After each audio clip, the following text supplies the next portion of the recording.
If you think fake relationships are safe, you've never tried to break one that doesn't want to end. The lock clicks behind me, soft but final, and I freeze with my hand still on the handle like maybe if I don't move, this won't be real. Adrian stands between me and the rest of my life, one shoulder resting against the door like it belongs to him, like I belong to him. And the worst part is how calm he looks, like this isn't insane, like this is just another normal conversation we're about to have. We said this was temporary. I manage, but my voice doesn't sound like mine. It sounds thinner, smaller, like it already knows it's losing. 3 weeks ago, I was the one in control, or at least I thought I was, sitting in my car outside that stupid cafe, staring through the window as Lucas laughed with someone else, someone taller, someone easier, someone who didn't overthink every text or every silence. I remember gripping my phone so hard my fingers hurt, typing the post that changed everything. Just one sentence, casual, careless, devastating. Can't believe I've been keeping this a secret, but yeah, I have a boyfriend. It was supposed to be simple, just a clean hit of revenge, something to make Lucas pause, to make him wonder what he'd lost, something temporary, fake, controlled. I didn't expect Adrian Blake to walk into my life the very next day like he'd been waiting for his cue, like he'd read the script I didn't know I was writing. I didn't expect the way he looked at me, not curious, not confused, just certain.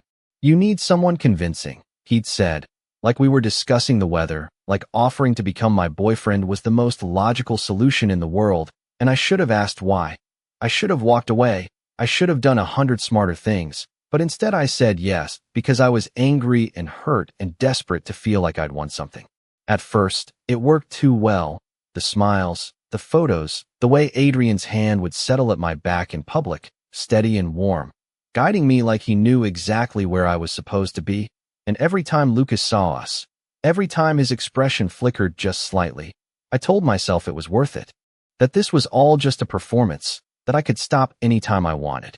But somewhere between the staged laughter and the too real silences, something shifted, something I couldn't name, and now I'm standing here, trying to end it, trying to take back control of a story that doesn't feel like mine anymore.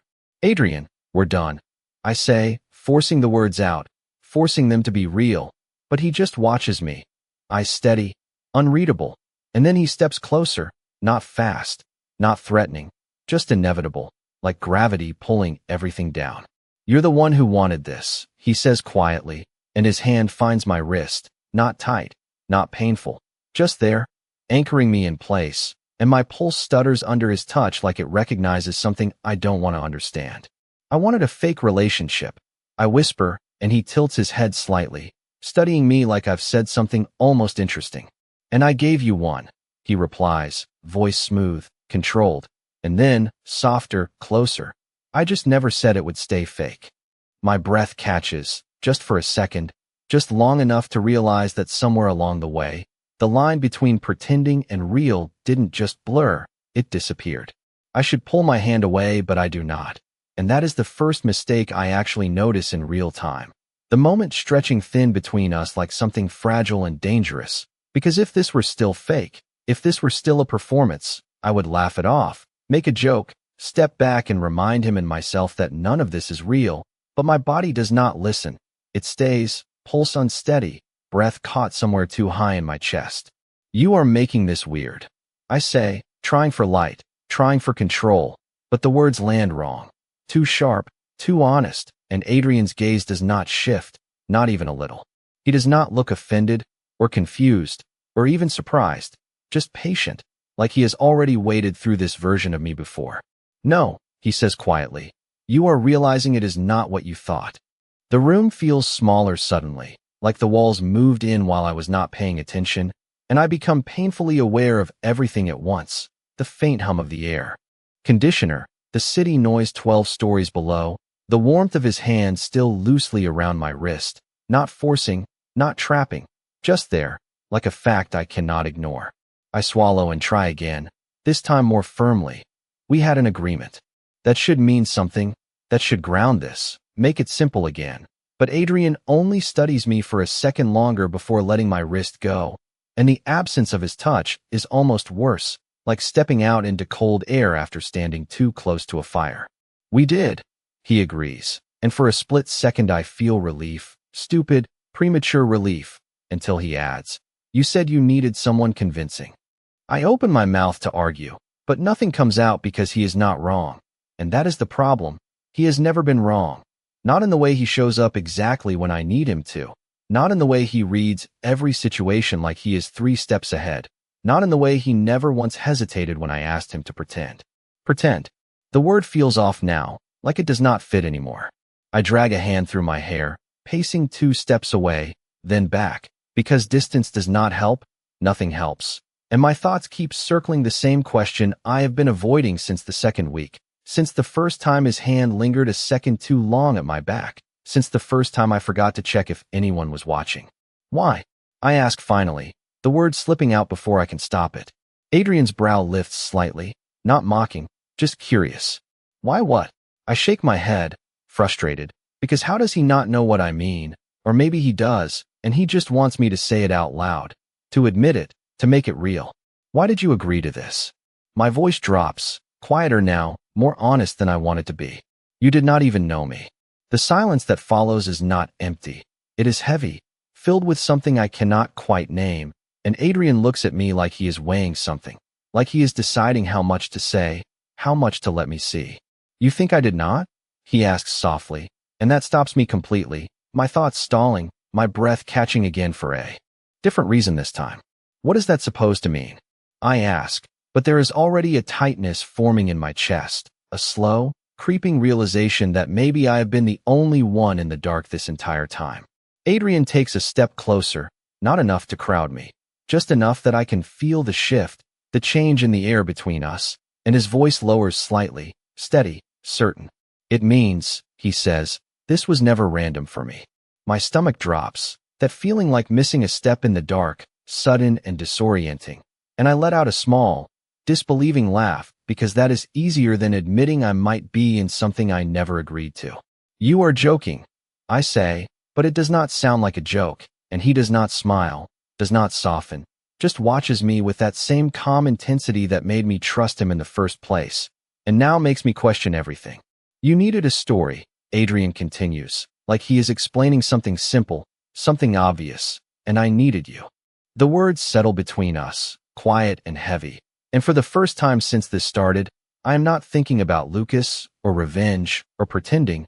I am thinking about Adrian, about the way he showed up too perfectly, about the way he never once treated this like a game, and a slow, unsettling thought takes shape in the back of my mind, growing sharper with every second. Maybe I was never the one using him. Maybe I just stepped into something that had already been waiting for me. The words echo in my head longer than they should, like they are trying to settle somewhere permanent, somewhere I am not ready to let them stay, and I shake my head once, sharp, like that might knock the meaning loose before it sinks in too deep. That does not make sense, I say, but even to my own ears it sounds weak, like I am arguing with something I already half believe.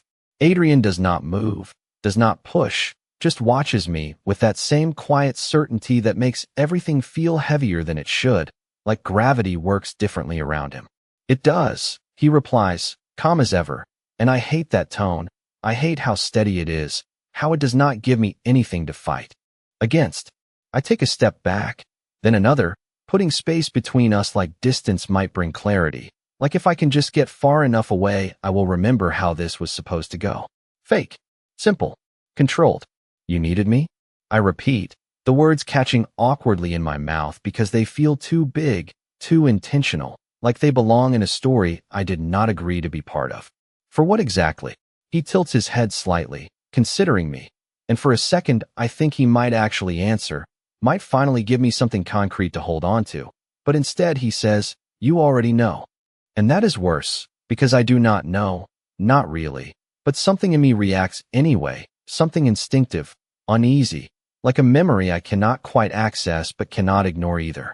I let out a short breath, frustrated, running a hand down my face as I try to piece this together, try to find the moment where this stopped being random, where this turned into something else entirely. My phone buzzes in my pocket, sharp and sudden, and the sound slices through the tension just enough for me to grab onto it, to use it as an escape, even if it is a temporary one. I pull it out, glance at the screen, and my chest tightens immediately. Lucas. Of course it is Lucas. The message is simple, almost careful, like he is choosing his words for once instead of throwing them around like they do not matter. Can we talk? I made a mistake.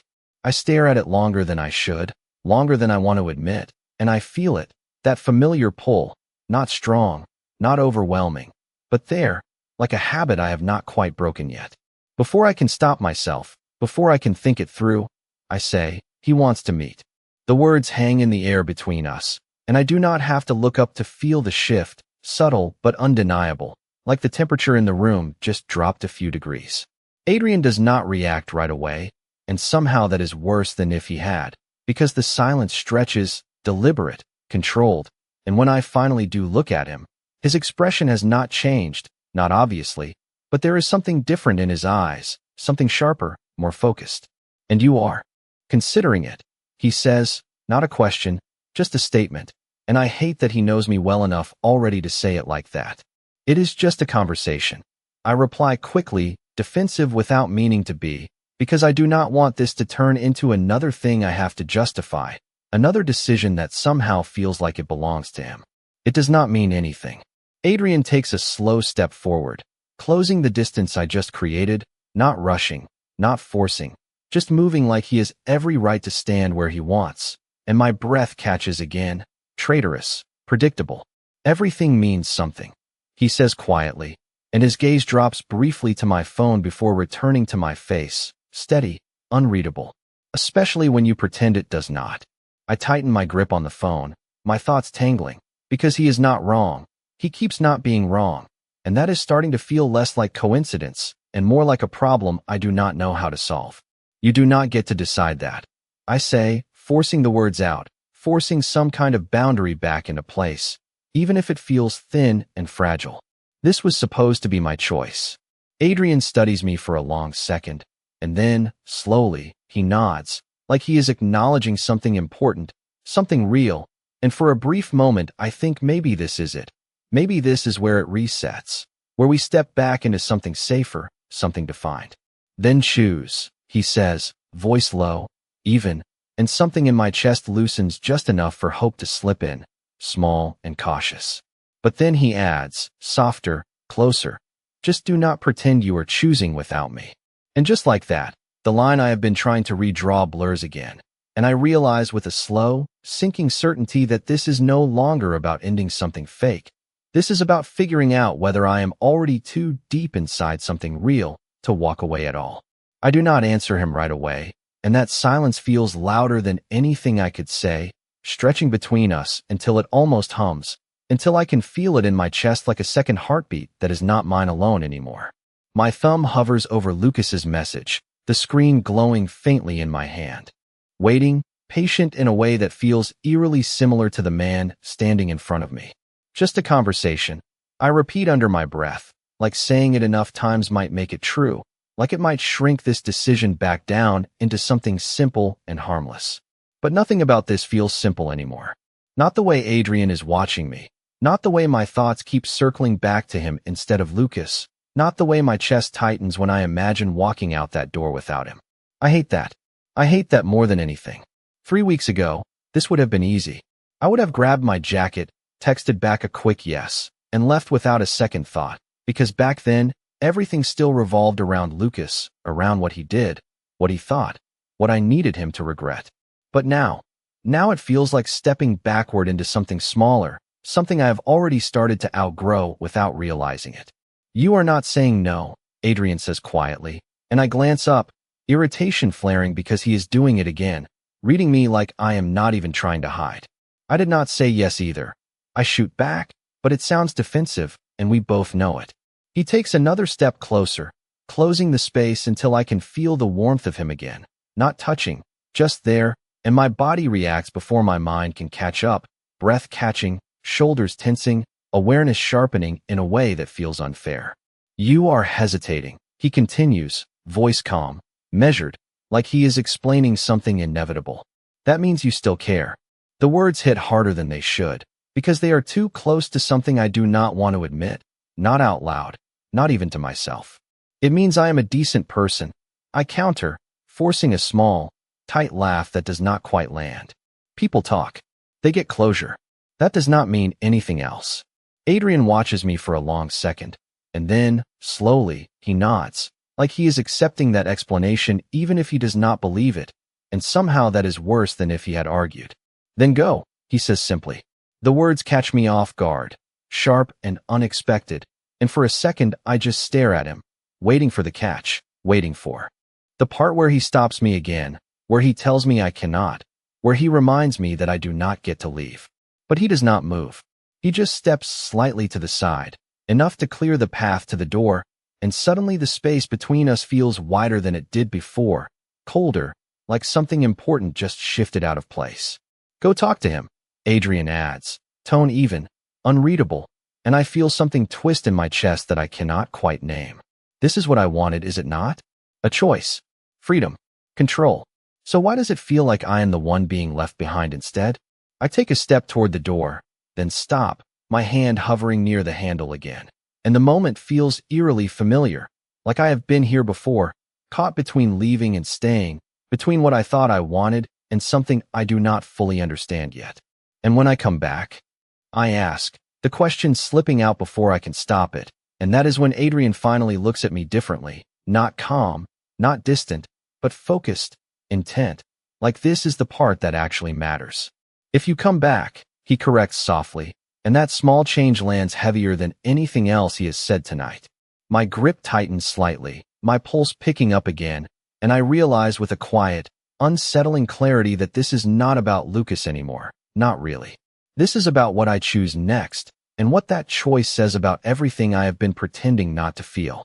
I glance down at my phone one more time, at the message waiting for an answer, at the version of my life that still belongs to the past. And then I look back at Adrian, at the future I never planned for, and for a split second, everything inside me goes completely still, like the world is holding its breath, waiting to see which direction I will finally move. I do not move, not right away, and the longer I stand there the heavier everything feels, like the air itself is pressing in on me, waiting, expecting, demanding something I am not ready to give. My fingers brush the cold metal of the handle but do not close around it. And I tell myself it is just hesitation, just nerves, just the normal human reaction to an uncomfortable conversation waiting on the other side of a door. But that is not it. I know that is not it. Because the truth is standing behind me, quiet and steady, and it is a lot harder to walk away from than I ever planned for. It is just coffee. I say, more to myself than to him. Like if I shrink it down enough it will stop feeling like a turning point. 30 minutes, maybe an hour. I will say what I need to say, and then I will come back.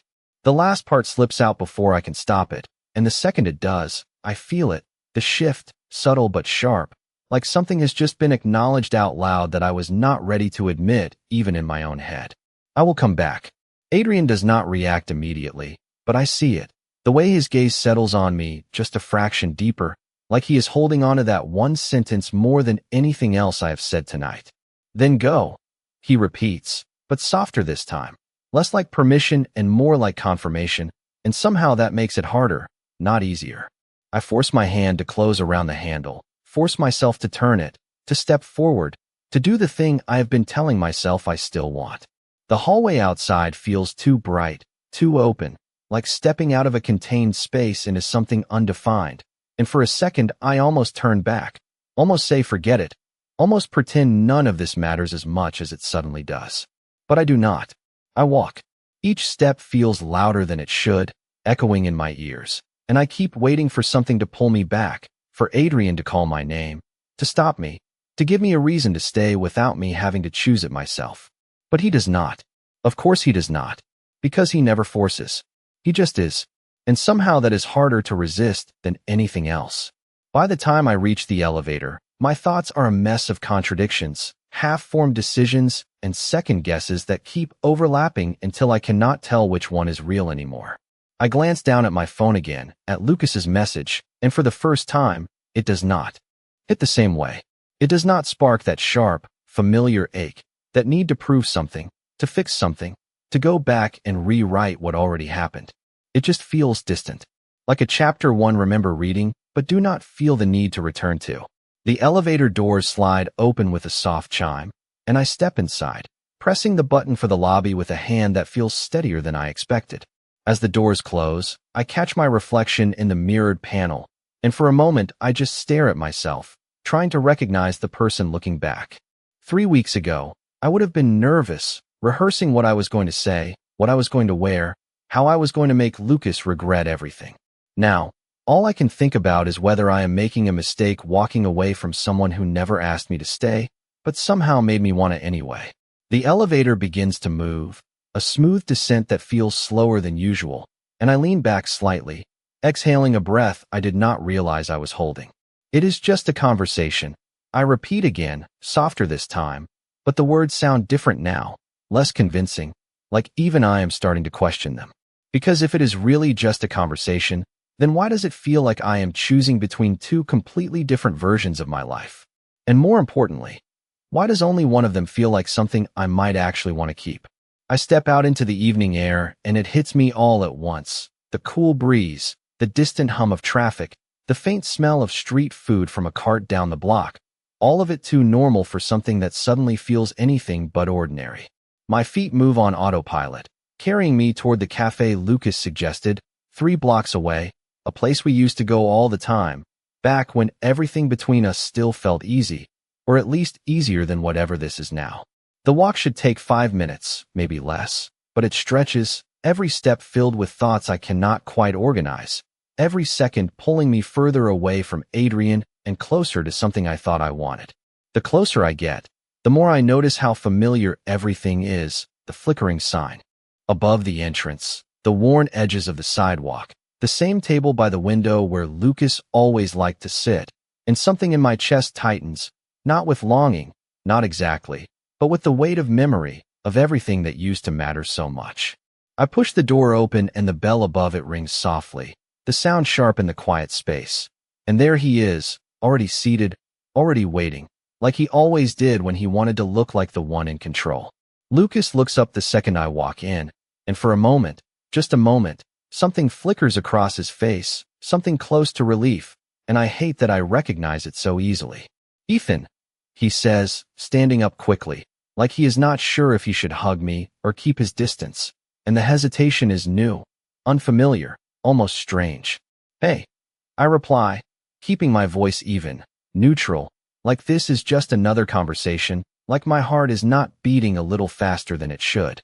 We sit down across from each other, the table between us feeling like a barrier and a bridge at the same time, and for a few seconds neither of us says anything, the silence thick with everything we have not said yet. "You look different," Lucas finally says, studying me in a way that feels too close, too searching, and I shift slightly in my seat, resisting the urge to lean back, to put more distance between us. "That is usually what happens when time passes," I answer lightly, and he huffs a small laugh, but it does not quite reach his eyes. "No, I mean it," he insists, leaning forward just a little, like he is trying to figure me out, like I am something unfamiliar now. "You seem calmer, like you do not need to prove anything anymore." The words land heavier than he probably intends, because they are not wrong, and that realization unsettles me more than I expect. 3 weeks ago, I would have taken that as a challenge, something to push against, something to fix, but now it just feels like an observation I do not need to argue with. "People change," I say simply, and for a moment, that is enough. The conversation settling into something quieter, less tense, but not comfortable, not the way it used to be. Lucas runs a hand through his hair, exhaling slowly, like he is trying to gather his thoughts, and then he looks at me again, more serious this time, more focused.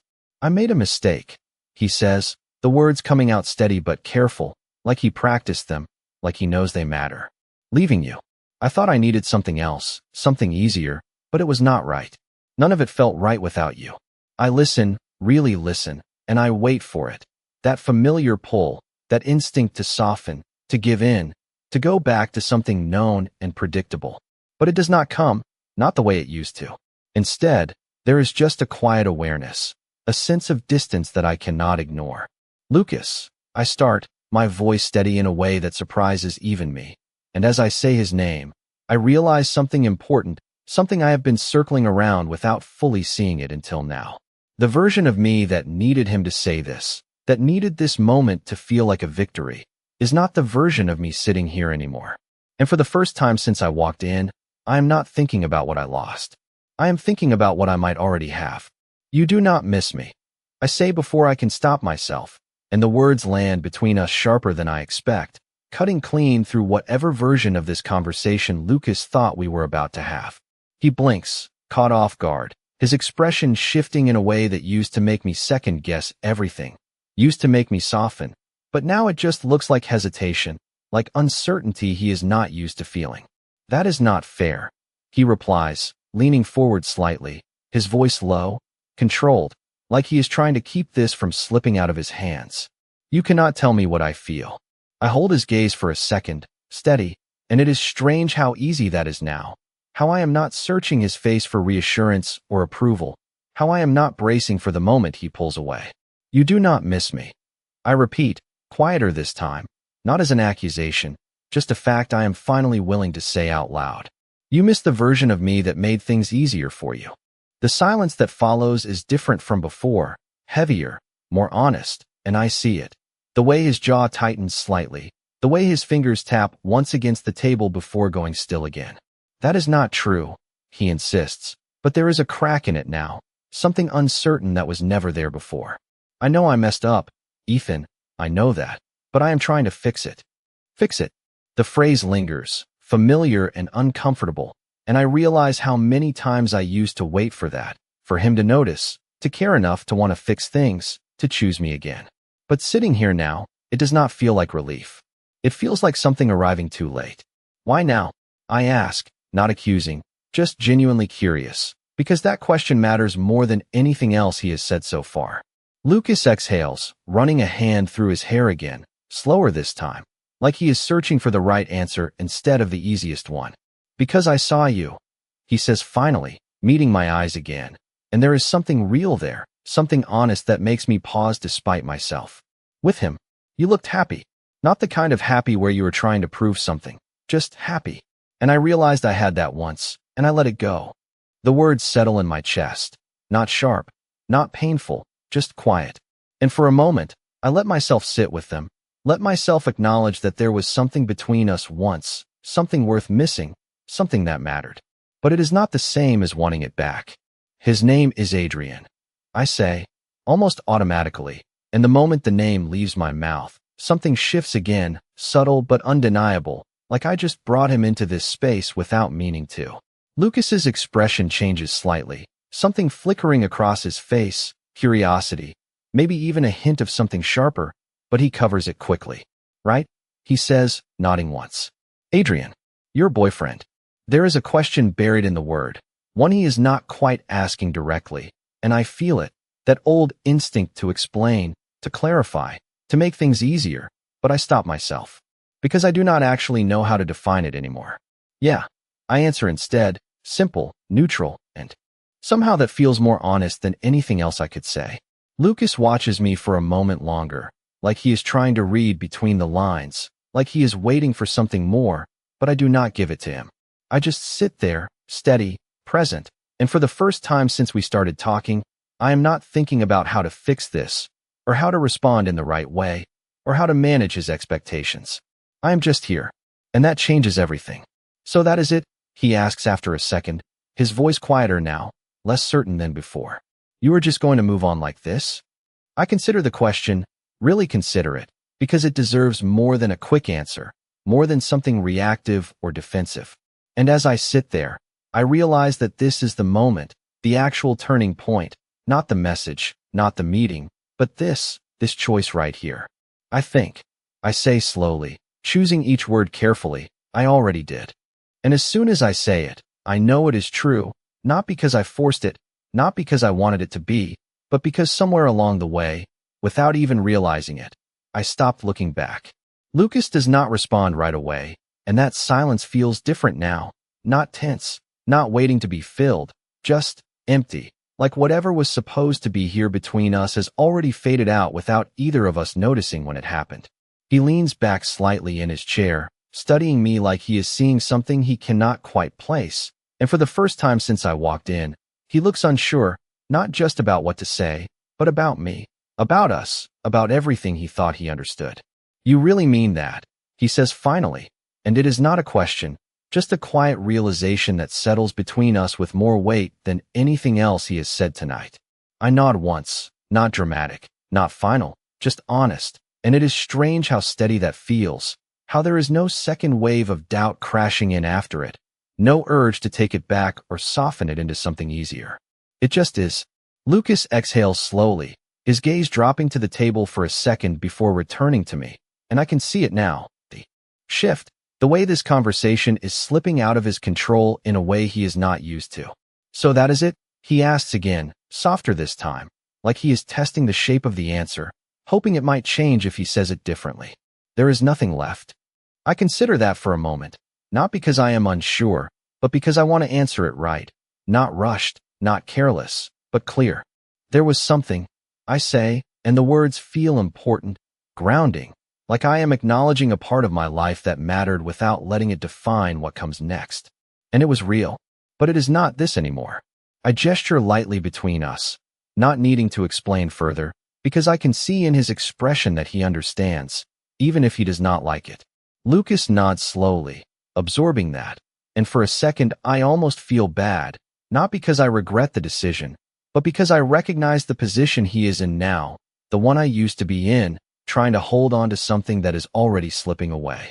Is it him? He asks after a moment, and this time there is no attempt to hide it, the question direct, almost sharp in its honesty. Did he change your mind? I pause, not because I need time to think, but because the answer is not as simple as yes or no, and I do not want to reduce it to something that small. He did not change my mind. I say carefully, and that is true, but it is not the whole truth. He just made me realize what I was actually choosing. Lucas watches me closely, like he is trying to decode that, like he is looking for something he can argue with, something he can fix, but there is nothing there for him to grab onto. And you are choosing him, he says, and there is something in his voice now, something quieter, less certain, like he is already bracing for the answer. I hold his gaze for a second, steady, and this time I do not hesitate, not even for a moment. I am choosing myself, I reply, and that feels right in a way I did not expect, in a way that settles something inside me that has been unsettled for longer than I realized. Because that is what this is, not about Lucas, not even entirely about Adrian, but about finally stepping out of something that was never really mine to hold on to in the first place. Lucas looks at me for a long moment after that, and then he nods once, slow, resigned, like he understands, even if he does not like it. I guess I deserve that, he says quietly, and there is no argument left in it, no attempt to pull me back, just a quiet acceptance that feels strangely peaceful. Take care of yourself, Ethan. The words are simple, but they land differently than they would have before, not as something I need from him, but as something I already have. You too. I reply, standing up slowly, and there is no hesitation this time, no second guessing, no looking back. I walk out of the cafe the same way I walked in, but everything feels different now, lighter, clearer, like something has finally settled into place. The night air greets me again, cool and steady, and I pause on the sidewalk for just a second, pulling out my phone, not to check if Lucas messaged again, not to see if anything has changed, but because there is only one thing on my mind now. One person, one place. My fingers hover over the screen for a moment, and then I open our conversation. The message is still there, simple, steady, like him. I do not type right away, do not rush it, just stand there for a second, letting the quiet settle around me, letting the decision I just made sink in fully. And then, finally, I type 2 words, simple, honest, real. I am coming back. I hit send and the message disappears into that quiet digital space between us, delivered almost instantly. Read not long after. Those small indicators lighting up in a way that feels far more significant than they should, like they are carrying the weight of everything I just chose. I do not move right away, standing there on the sidewalk with my phone still in my hand, the city moving around me like nothing has changed, like I did not just walk away from my past and toward something I still do not fully understand. Adrian does not reply immediately, and for a second, just a second, doubt slips in, quiet and unwelcome, curling at the edges of my thoughts. What if I misread everything? What if I turn something simple into something complicated? What if I walk back in there, and he looks at me like this was never as real as I thought it was.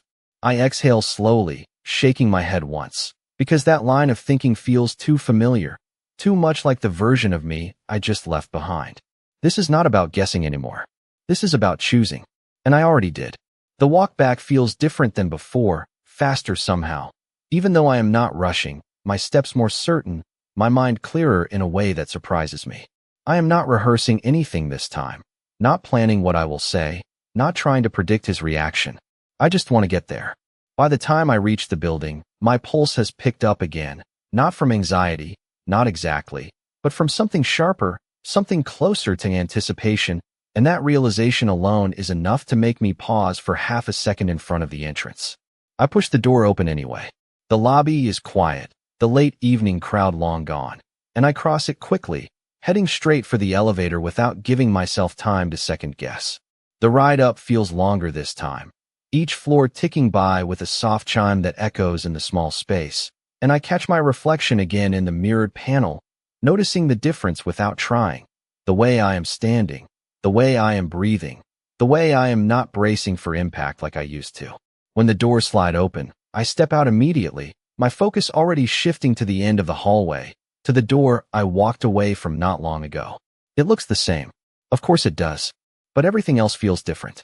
I stop in front of it, my hand hovering just slightly before I knock. Once, firm enough to be heard, not loud enough to feel like I am forcing anything. There is a pause, short but noticeable, and then the door opens. Adrian stands there exactly where I left him, like he has not moved, like time inside this apartment runs differently than it does outside. And for a second, we just look at each other. No words, no explanations, just that same quiet intensity that has followed us through every moment since this started. You came back, he says, not surprised, not relieved, just stating it like it was always going to happen. I let out a small breath, something between a laugh and something steadier, and step inside, without waiting for an invitation this time. I told you I would. I reply, and the words feel different now, not a promise made out of obligation, but a choice I actually understand. The door closes behind me with a soft click, the same sound as before, but it does not feel like something locking me in. It feels like something settling into place. Adrian watches me for a moment longer, his gaze searching, not for doubt, not for hesitation, but for something else, something deeper, and I realize he is waiting, not to see if I stayed, but to understand why. I meet his eyes, steady, and this time I do not look away. It was never about him. I say quietly, the truth clearer now than it has ever been, and I can see it, the slight shift in his expression, the way something tightens and then releases, subtle but real. It was about me figuring out what I actually want.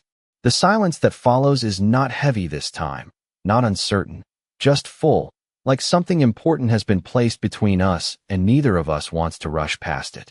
Adrian steps closer, not invading, not overwhelming, just enough to close the distance that used to feel so confusing and now feels intentional.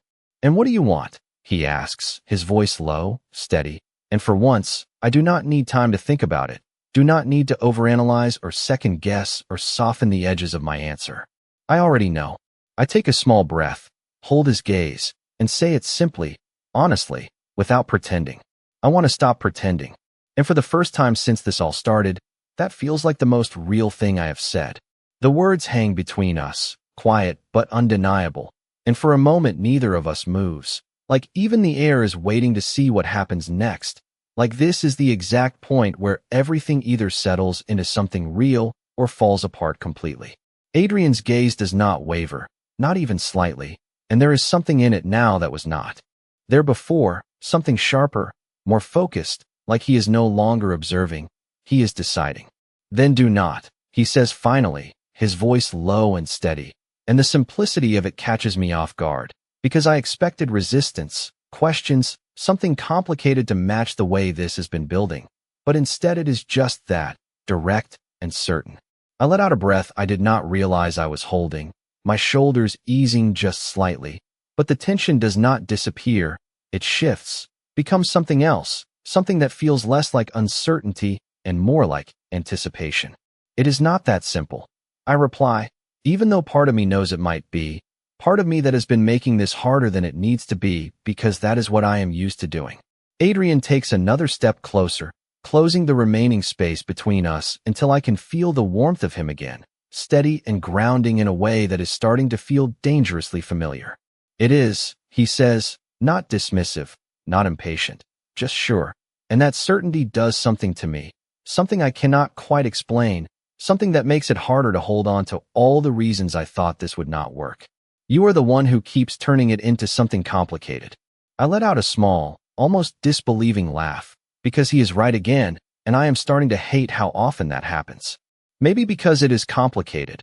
I counter, but there is less force behind it now, less need to prove anything. We started this as something fake. That does not just disappear overnight. Adrian watches me for a second, considering, and then he reaches out, not grabbing, not pulling, just brushing his fingers lightly against mine. A small, deliberate contact that sends a quiet ripple of awareness through me before I can stop it. It does not disappear, he agrees, his voice softer now, closer.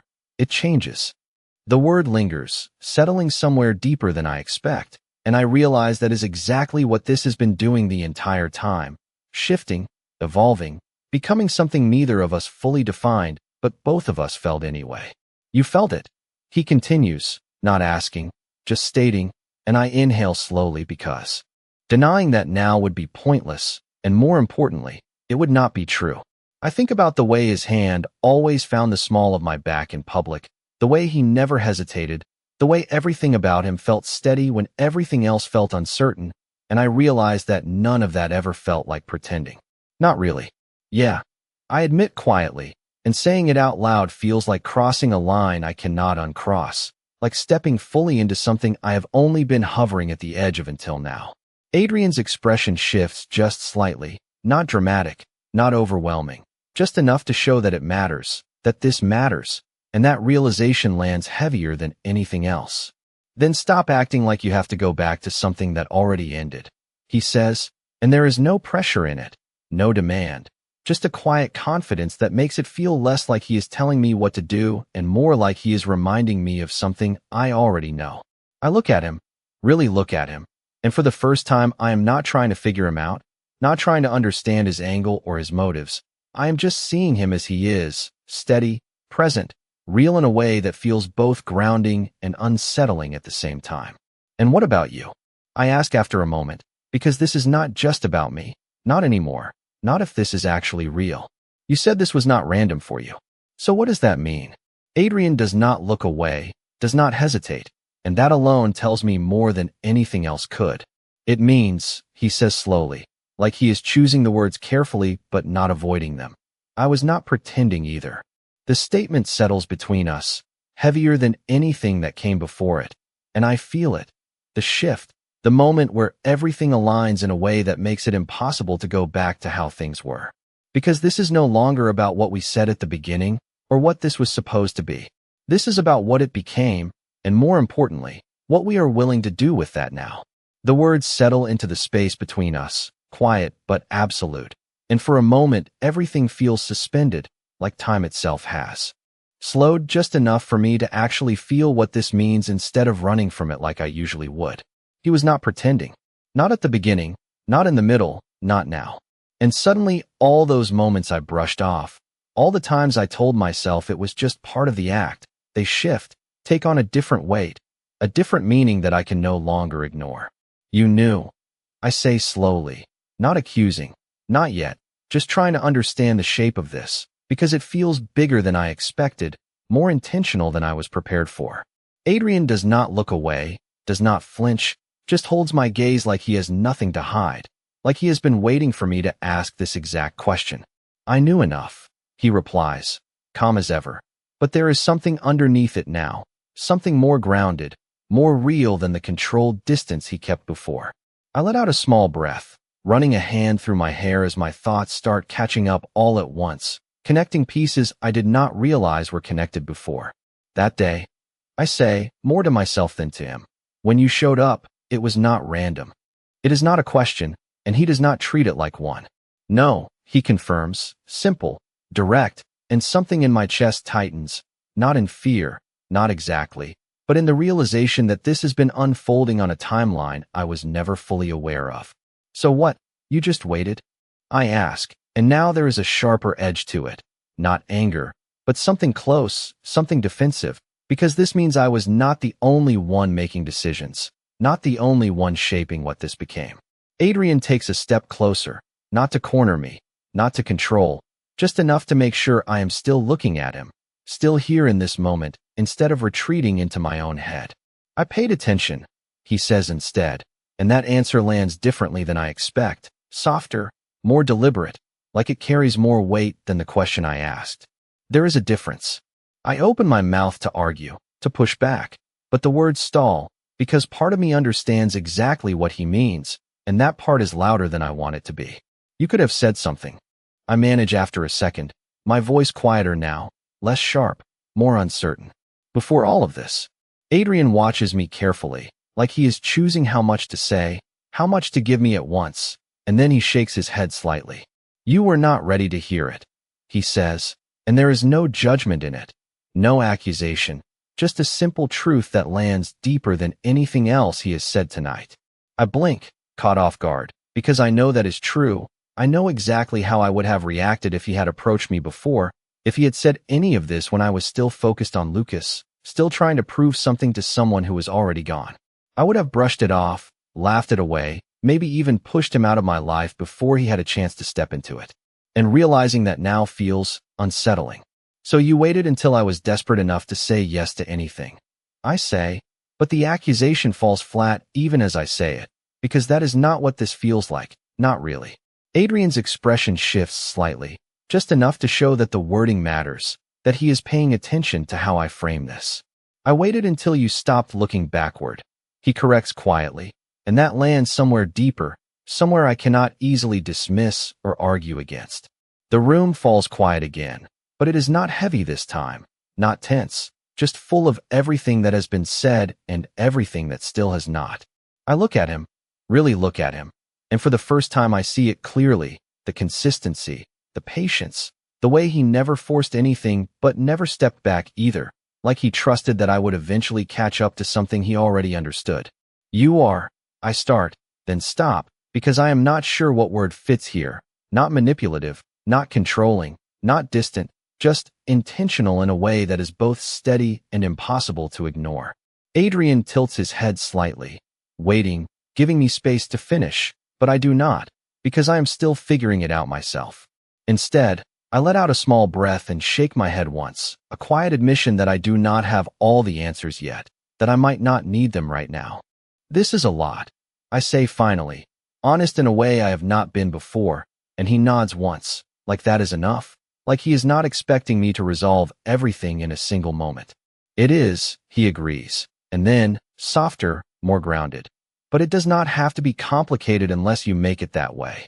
I let that settle, let it sit without immediately pushing back, without trying to turn it into something harder than it needs to be, and for the first time since this started, I feel it.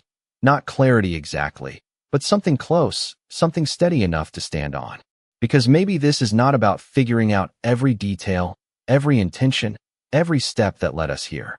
Maybe it is just about what I do next, and whether I am finally willing to stop running from something that has been real from the start. I let his words settle instead of immediately reacting to them, which is new for me. This pause, this space where I do not rush to fill the silence with overthinking or deflection or doubt. It feels unfamiliar, but not uncomfortable, just different, like I am finally allowing myself to sit inside a moment instead of trying to escape it. I always make it complicated. I admit after a second, the truth coming out quieter than I expect, but steady, and Adrian does not interrupt, does not correct, just listens, which somehow makes it easier to keep going. I overthink everything, every look, every word, every silence, until I convince myself there is something wrong even when there is not. Saying it out loud feels like exposing something I usually keep buried under layers of jokes and deflection, but instead of making me feel vulnerable in a way I want to run from, it just feels honest. Adrian's expression softens slightly, not dramatically, just enough that I notice, and he nods once like he understands, like this is not surprising to him, like he has seen it all along.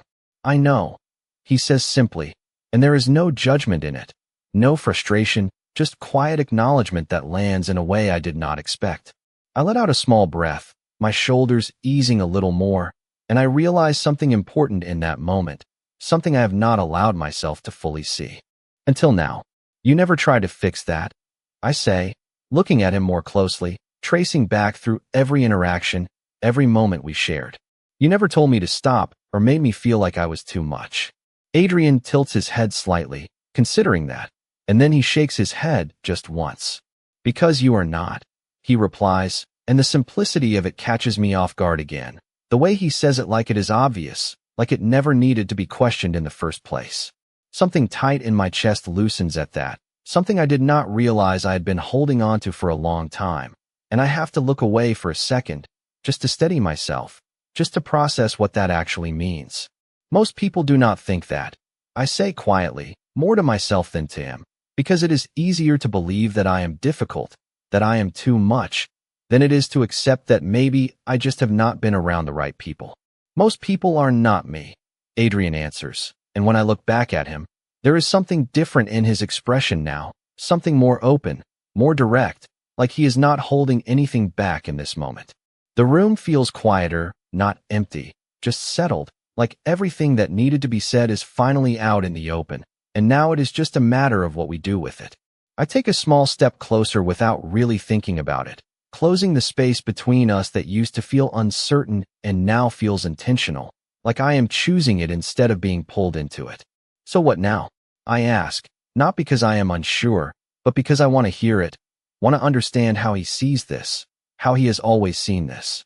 Adrian's gaze follows the movement, steady and focused, and for a second he does not answer, like he is making sure I mean it, like he is giving me one last chance to step back if I need to. When I do not, when I stay exactly where I am, he speaks. Now, he says slowly, we stop pretending it is something temporary.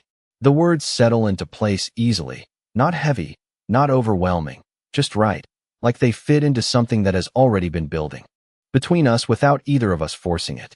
I nod once, feeling that same sense of clarity again, that quiet certainty that has been growing stronger with every step I took away from my past and back toward him. And if I mess it up?